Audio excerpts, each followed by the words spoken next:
All right, ladies and gentlemen, you are locked on Falcons. I'm, of course, your host, Aaron Freeman. And today I am joined by one of the co hosts of the ATL Day Ones podcast on the Locked On Sports Atlanta podcast feed. That is, of course, Jarvis Davis.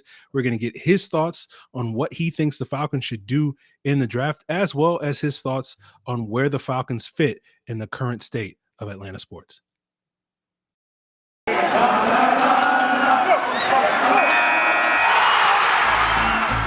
You are Locked On Falcons, your daily Atlanta Falcons podcast. Part of the Locked On Podcast Network, your team every day.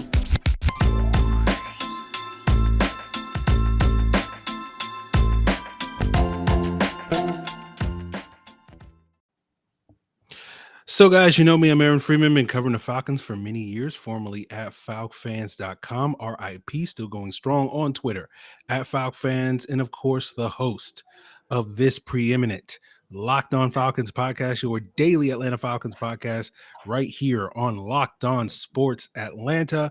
And I want to thank everyone that makes Locked On Falcons their first listen each and every day. And of course, like all the Locked On Sports Atlanta podcast family of shows, you can find Locked On Falcons on Apple, Odyssey, Google, Spotify, and of course on YouTube. Make sure you subscribe to the Locked On Falcons YouTube channel and give us a like when you do, and you'll get the video version of the podcast the night before the audio version drops.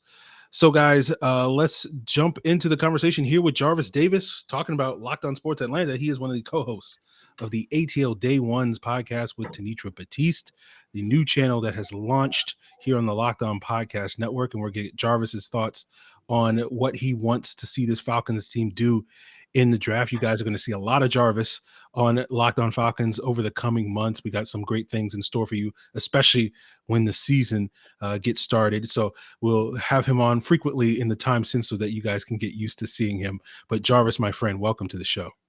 Man, thank you for having me, man. Aaron, it's a pleasure to be here. I know you have a very, very deep, steep following, man, and I'm proud to just be a part of this show and be able to rock with you and talk about some Falcons, man.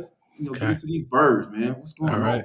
I look forward to it. We're going to have a lot of conversations, and we'll get into some, again, draft related as we continue today's episode. But first, let's talk about, the state of Atlanta sports, right? That's a big thing that you and Tanitra cover on your show. That's something that Mark Zeno and John Chuckery talk about on their shows on the Locked On Sports Atlanta feed. 2021 was a great year for Atlanta sports. When you look at the Braves, you look at the Georgia Bulldogs. I know there's some controversy among some folks whether Georgia should be included in Atlanta sports, but Right. it's close enough, guys. Right. You're not gonna. I mean, Georgia Tech is there, but really, you're not gonna push away Georgia just because they're not in the city limits of Atlanta. But it was a great year for the city and sort of things. The Hawks aren't necessarily doing as well as they did a year ago, but they're still in the midst of it, in the potential for a play-in game here in the postseason. Braves haven't got off to quite the start that you wanted. We'll see what Georgia can do as a sort of a repeat, and the Falcons are a little rough. I guess, Jarvis, my question is, sort of where do you feel like 2022 is going to be even better year for Atlanta sports than it was in 2021, or maybe is there going to be a little bit of a dip? And then where sort of do the Falcons sort of fit in the sort of pecking order within the city? You know what? I'm not too concerned about the Braves because when you think about it, the talent is so thick, and when you've got about a month or so before Ronald Acuna comes back, I call him Nephew Ronnie. When he comes back, I think that the Braves are really going to get going. It looks like Marcell Ozuna is going to do his thing, and Ozzie Albies is kind of settling in at leadoff spot for now. He's going to be able to hold that down. They got some young guys, some young pitchers, and Bryce Elder, and he had a great performance last night. And just to be able to see some of these things coming together, you got Max Fried, obviously a guy who closed it out in the World Series, and then obviously Charlie Morton looks like he's back fully healthy and everything like that. So I think it's just a matter of those guys kind of getting their feet under them because, with the 99-day lockout, all of that, those issues, those guys are still trying to work through that spring training, kind of dusting the cleats off or dusting the arms off, so to speak. So I think that the Braves will be fine. As far as the Hawks, though, I don't know, man. They've been so up and down. they've been a typical Atlanta team, right? Let's just keep it funky. Like you don't know what to expect with those guys sometimes, but they've been playing a little bit better when it coming down to the end of the season. With John Collins being out, I think Trey Young's kind of figured out how they're going to win games with him not being in the lineup. So, I think at the end of the day, Trey just got to ball, man. He just got to go crazy. That's the only way the Hawks are going to win and get into the real playoffs. They got the play-in tournament game or whatever. But I think that in order for them to win, they're going to Trey has to do everything, and I don't think that that's a long-term plan for success. So, that's why you kind of seen some of the up and down because Trey is going to have an off night. He's not going to be able to drop 30 and 11, for the, every night. It's just not going to happen. You're going to have some off nights. But I think it's just as far as the Falcons go, man, I think it's going to be a rough season this year because when you think about having a guy, a bridge quarterback, that term's been thrown around for Marcus Mariota and him being in a space where I guess it's a reclamation project because, this is not a rebuild. This is by no means, this is not a rebuild. This is a reconstruction. Like Tanitra and I have come up with a term that I feel like the Falcons should be comfortable using. They can use the word reconstruction is, I guess that's more palatable for the fan base and the people who pay their money to come out on Sundays. I think that's more, they can swallow that a little bit better than a rebuild. So I think that's where the Falcons are. This is the reconstruction period, right? I think the Marcus Mariota is a bridge, and I think that for them to be successful, they have to address the issues, man. The elephant in the room has always been right pass rush. Like we talk about it every year. Falcons need to get a pass rush. They need to get to the quarterback. They need to protect Matt Ryan. And now that he's been run up out of town, and I'm pretty sure that quiet is kept between he and his wife, Sarah. They're probably saying to us, like, man, I'm glad I got the hell out of there, boy. The Colts got a good offensive line. Boy, I can't wait to stay behind this line. So I think that's kind of where Matt is right now. But, until the Falcons address the real issues and the elephants in the room, I say elephants because it's like offensive line, defensive line, man, they will not be better. They will not be better. And I think in 2022, they're going to suffer if they don't address it in the draft.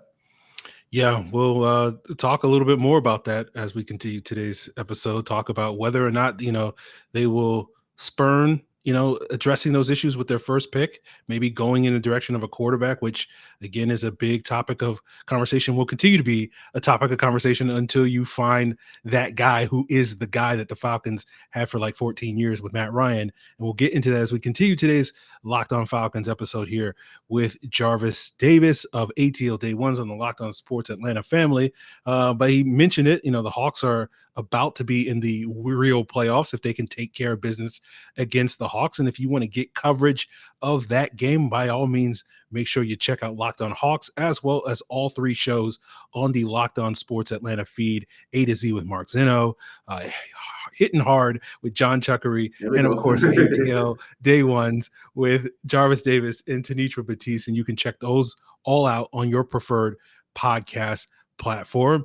Jarvis also talked about the Braves getting off to maybe not as strong a start as they had in the past, but then again, it wasn't like they were killing it last year before they went on that run. And if you want to sort of put a little bit of money down, knowing that, maybe history is going to repeat itself, by all means, head on over to betonline.net, the number one source for all your sports betting needs and info. You can find podcasts as well as the latest odds, contests, player props, you name it. BetOnline has it all. And it's not just Major League Baseball. BetOnline has you covered for the upcoming NBA playoffs. Next month, you got the NHL playoffs. There's boxing, there's UFC, there's golf, esports, even your favorite Vegas casino games. And BetOnline also has you covered for the 2022 NFL draft props, whether where Malik Willis is going to go, Atlanta, Detroit, Carolina, New Orleans, Pittsburgh. You can bet it all at betonline.net. So head to the website today and find out all about the trends in action. BetOnline, where the game starts. So here with Jarvis Davis of ATL Day Ones. I want to thank you guys for making Locked On Falcons your first listen each and every day. And I was always, recommend Locked On Sports Atlanta as your second listen each and every day so that you can get all the lowdown on all of Atlanta sports, not just the Falcons. But here with Jarvis, we're talking about the Falcons draft plans. He sort of already touched upon the topic of getting better in the trenches, both sides of the ball. They need better offensive line play. They need better defensive line play. But they also have a big question mark at the quarterback position. You already mentioned Marcus Mariota potentially as a bridge quarterback. I know I've heard you before express the opinion that you would be open to the idea of the Falcons potentially pulling the trigger on someone like a Malik Willis at the top of the draft. Has that opinion changed or anything? Where do you sort of fit in sort of the importance of the quarterback position as well as the importance of addressing these needs, as you mentioned, that have been plaguing the Falcons for years and years? You know what? To be honest, I've kind of toiled back and forth a little bit, but I think just kind of looking forward and not just thinking about this year. If I'm just thinking about this year, I want to load up, man, because I absolutely love Jermaine Johnson, the defensive end out of Florida State. He was actually at Georgia and then transferred to Florida State and became one of the better pass rushers that I believe that's in this draft. I was down at the Senior Bowl, got a chance to get my eyes on him, and I saw him in person, man, and that is the type of guy that the Falcons need, and they have missed for a very long time, and since a John Abraham. So that's how far I had to go back to kind of draw a comparison because he is just an absolute dog when it comes to just coming off the edge and getting to the quarterback and just wanting to get to the quarterback and have that need to get to the quarterback. But when I kind of take like a 30,000 foot view at this thing, just from a salary cap standpoint, from a money standpoint, the Falcons are going to have a lot of salary cap space next year in 2023. So I look at it like this. All right, a lot of teams are winning with young quarterbacks, right? So if that's the model you want to follow, we know that, it's copycat league, right? You draft your quarterback this year. If you really love a guy, now this is a disclaimer. If you really love a guy and say, you know what, Desmond Ridder is our guy. I'm not too high on Desmond Ridder, but if that's your guy, go ahead and get him. Get him.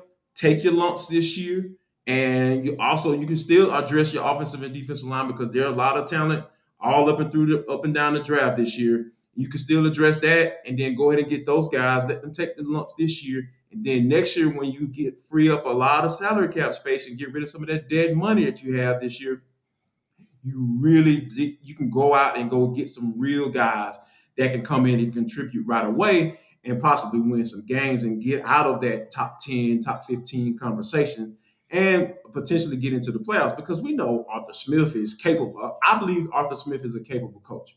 I'm not saying I'm all the way in or sold on Arthur Smith, but I will say this. He can turn some boo-boo into lemonade. He can make some boo-boo out of lemonade. If you won 7 games with that roster last year, hey, you figure it out. Now, some of it may be luck, but I think some of it has to do with knowing your personnel and catering your game plan to that.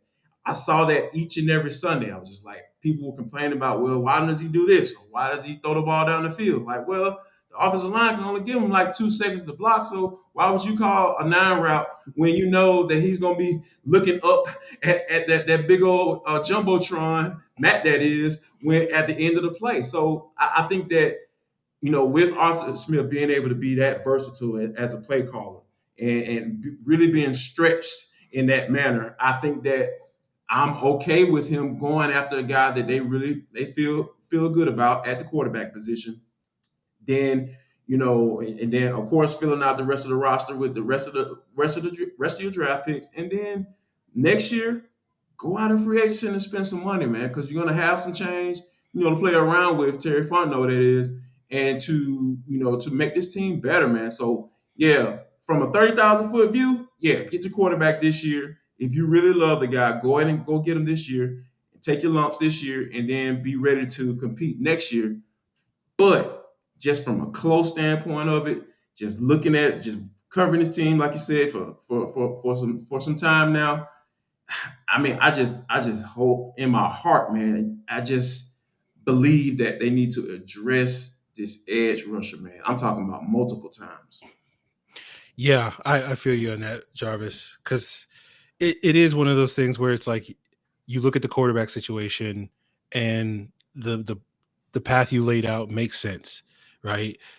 But at the same time, you're just like, man, are we really going to throw a rookie out there on the field this year Right. behind this offensive line and this defensive line, and have him Right. take his lumps and just basically say, hey, man, we're going to throw you in Deal the with ocean with some sharks. it.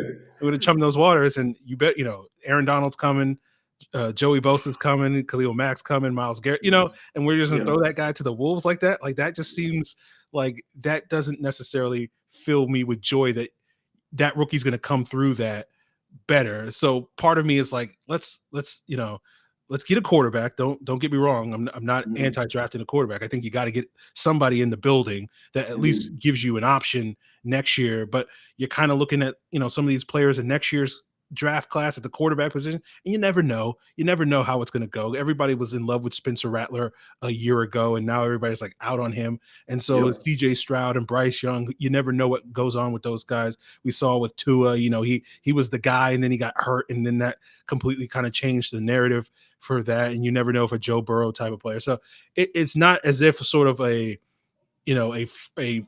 firm strategy where you can just wait on the quarterback and punt that decision.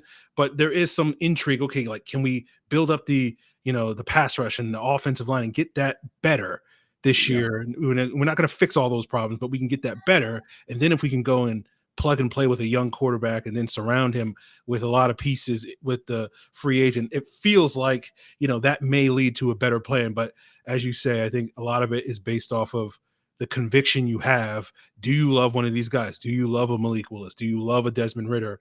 And you feel like those guys are just as good as the guys that you may be waiting on. Then I get the decision to go with a quarterback this year, but you do sort of wonder, like, we've watched all these other quarterbacks last year, and we saw the one guy that really emerged was Mac Jones.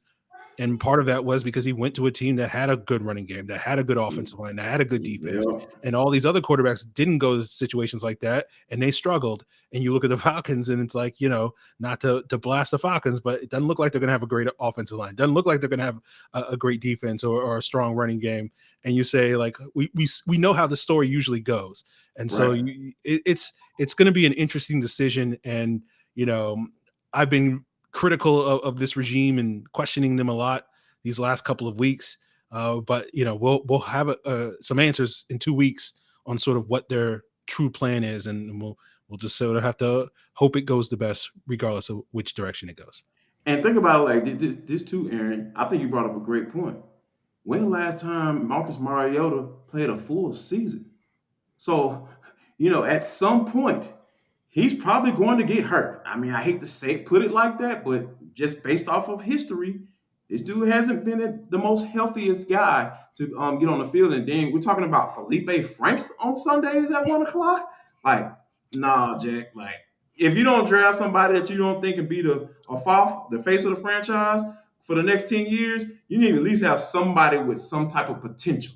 Because, that I just don't think that on Sundays, I'm not interested in watching Felipe Franks take snaps at quarterback. There you go. Well, maybe you'll be interested in him taking snaps at tight end, because they tried that for a little bit last year. But Okay, that was how that went down. So we'll talk about a little bit more about some players that maybe Jarvis is a little bit more interested in seeing take snaps this year. Talk about some of the guys that he does like in his draft. He already mentioned Jermaine Johnson as one of those players. We'll see if he has a few more for us here as we continue today's Locked On Falcons. But, before we get there, guys, I know if you're pumped for the draft to see what the Falcons are going to do, you should absolutely be pumped for the 3 days of live coverage here on the Locked On Podcast Network that begins Thursday, April 28th on night one of the draft. You'll hear from the network's extensive lineup of experts and insiders, including yours truly. And if you want to get more geared up for that as a primer to the big night of live coverage, of course, the ultimate mock draft, where all the Locked On hosts, including myself, were selecting who they think their respective teams should draft in round one. And that begins next Monday on April 18th. So next week, you got the ultimate mock draft. The week after that, you got 3 days of live coverage on the Locked On NFL Draft live feed, and you can find them all on your preferred podcast platform. And guys, I want to tell you also about Shady Rays, an independent sunglasses company that gives you the features of a $200 sunglasses for a fraction of the price. And those features are polarized lenses, durable frames, premium high-end finishes, and there's also something that you won't find anywhere else, and that's Shady Rays Insane Protection Program, which includes lost and broken protection on every pair. They'll send you a brand new pair if you lose them, no matter what. And if you can give them a try, and if you don't love Shady Rays, that you'll pay nothing. It's that simple.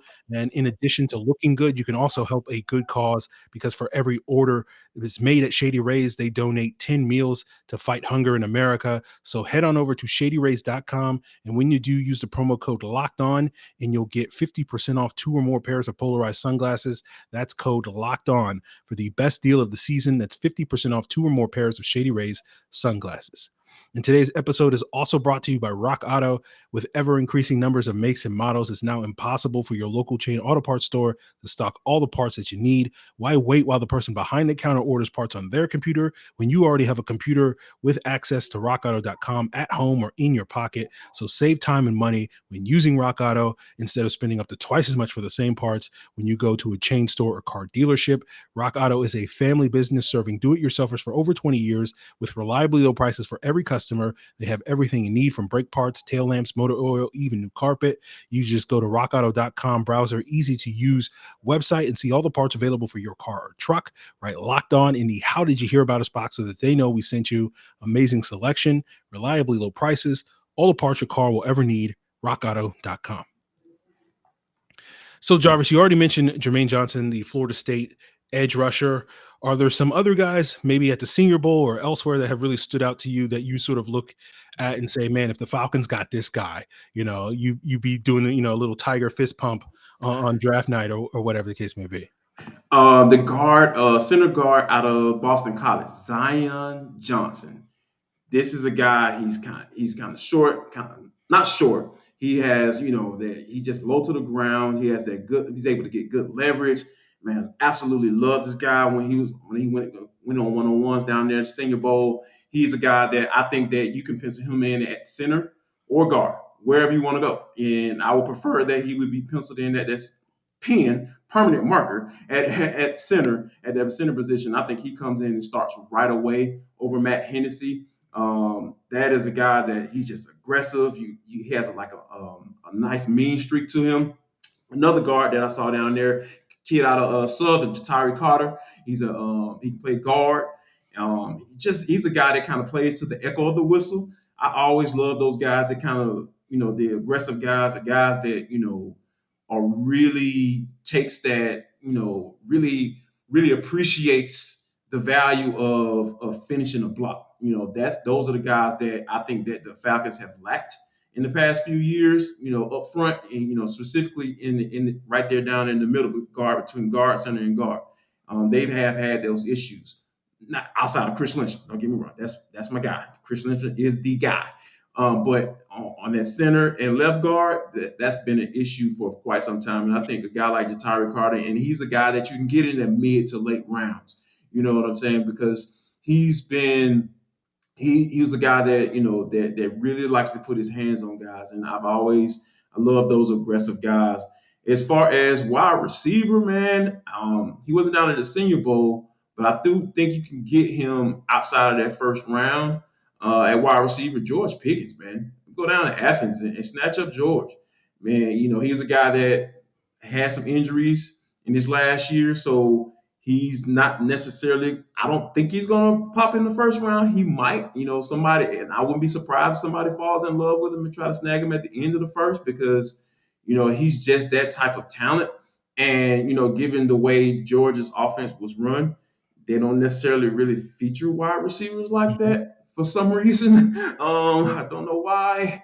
Maybe all the all SEC running backs that they always have, maybe. Yeah, man. They seem to have a lot of guys that kind of really can run the ball really well. And also, if he puts on a black and red uniform, one of those running backs from that stable, I would love to see the Falcons get James Cook in a Falcons uniform. He's a guy that I think he's versatile. He's a today type of back, a guy who can run the football and catch it out of the backfield. You can line him up at wide receiver. You saw that, a little bit of that when Georgia offense got out of their cells and tried to be creative on offense. They could do it. They do it from time to time. So I think that, those are some of the guys that I really like, man. And also another guy, I know a wide receiver that was down in the Senior Bowl, Christian Watson, out of North Dakota State, I believe. And he is a guy that is a wide receiver. He's about 6'3". I believe he ran like a 4.3, 4.4 and a 40. He just gets after it, man. I'm talking about diving for balls, just getting it, man. Being aggressive, attacking the football when it's in the air, and just being aggressive, man. Like, he's not a finesse guy. That's the type of, as you can see, I like guys who kind of have that certain type of mentality. And I think the Falcons have shied away from that in these past years, what's called the Falcon filter, wherever you want to call it. I think that, I think they need to get back to getting some guys that, they might not be that cool. They might not be that cool off the fields. You might not want them to date your daughter. Like, I'm okay with having guys like that on the team, man, because, hey, football team is made up of a lot of personalities and individuals. And everybody doesn't need to be the same. So you need to have a nice mixture of personalities. And I think if they can add some guys, like I just mentioned, I think the Falcons may be cooking with grease, man. Yeah, I think actually I saw that Carter is actually visiting the team this week. So, bring him in, man. I know, like I said, Jalen Mayfield, man, he needs all the competition he can get because, hey, man, at the end of the day, like, that's what it's all about, right? Yeah. Like, nobody needs to come into – there are only a couple of guys. Like, that number has gotten really small, by the way.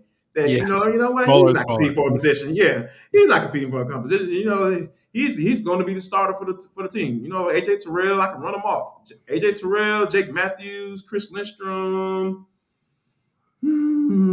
Grady. like Grady, if he's still on the team, that's probably about it, right? Youngway Koo. Yeah, there we go. Yeah, my guy. Yeah, don't break into Youngway's car anymore, man. Hey, man, all my people out there in the streets that's about that life, man. Y'all leave Youngway alone, man. He's just out here trying to eat, man. But yeah, man, it's only a certain amount of guys that are solidified starters. So with that in mind, I think the Falcons need to continue to bring in guys at certain positions that had issues. I don't mind if Matt Hennessy, if he goes into camp just say, for instance, they draft Zion Johnson, and they go into a competition and he beats out Zion Johnson. Yeah, that look bad on Terry Fontenot, that the guy that, that was horrible last year. Well, I didn't say horrible. He was okay. Well, he was bad. I'm sorry, man. Let me go ahead and say it. He was bad last year. You're in the safe space, Jarvis. You can say that. He was bad last year, and I think that, if he beats out a guy like Zion Johnson, I respect that, right? But he cannot come into this season with essentially some Joe bag of donuts, if I can use my boy John Chuckery, a Chuckism. Joe bag of donuts from the New York Jets. Like, it can't work like that. You need to be able to compete. And I'm talking about somebody that needs to come in with Caleb McGarry as well. Like, everybody needs to be on notice that all of that stuff that happened last year is unacceptable, man. So hopefully that I think breeding competition breeds nothing but greatness, like in my eyes. If you come in with a lot of guys competing for positions, like, that means guys gonna give you their best. They're professionals, right? At the end of the day, you expect that. So I don't think that guys need to be coming into training camp and saying, you know what, I got this position locked up right here on Locked On Falcons podcast. Yeah, you see how I squeezed that in there? Well, Jarvis, I appreciate you sharing your insights on today's episode, and I look forward to hearing what you and Tenitra chop it up with, on future episodes of ATL Day Ones. Go ahead, plug, your show as well as the others, and what people can find on Locked On Sports Atlanta. Locked On Sports Atlanta. Go and like and subscribe. We're on all your streaming audio platforms. Follow me on Twitter right here at JarvisD90. We can get some good conversation going, but if you're wrong, I'm going to call you out now. Don't do that. Don't do that now. Man, we got a big lineup on Locked On Sports Atlanta, man. Like I said, we're happy to be here and appreciate and add to what you all got going on. And I'm excited about you coming on the show Friday, man. So y'all come on and check us out on ATL Day One's podcast with myself and Tanisha Batiste. We're gonna be rocking with you Monday through Friday, and we appreciate you for stopping by for sure. Absolutely. Always recommend Locked On Sports Atlanta as your second listen after, you guys make Locked On Falcons your first listen. In addition to that, go check out the Locked On NFL podcast as well as Locked On NFL Draft. Of course, you can find them all on the same podcast platforms that you're currently listening or watching Locked On Falcons. So, guys, that's going to do it for us here. Tomorrow, I believe we're going to be talking with somebody about the edge rushers, and we'll probably get into a deeper conversation about Jermaine Johnson and some of the other edge rushers in this upcoming class on tomorrow's episode here on Locked On Falcons. Appreciate everybody for tuning in for another episode. Look forward to, hanging out with Jarvis and Tanitra later this week on ATL Day Ones. Always, guys, look forward to that. Appreciate it. Till then.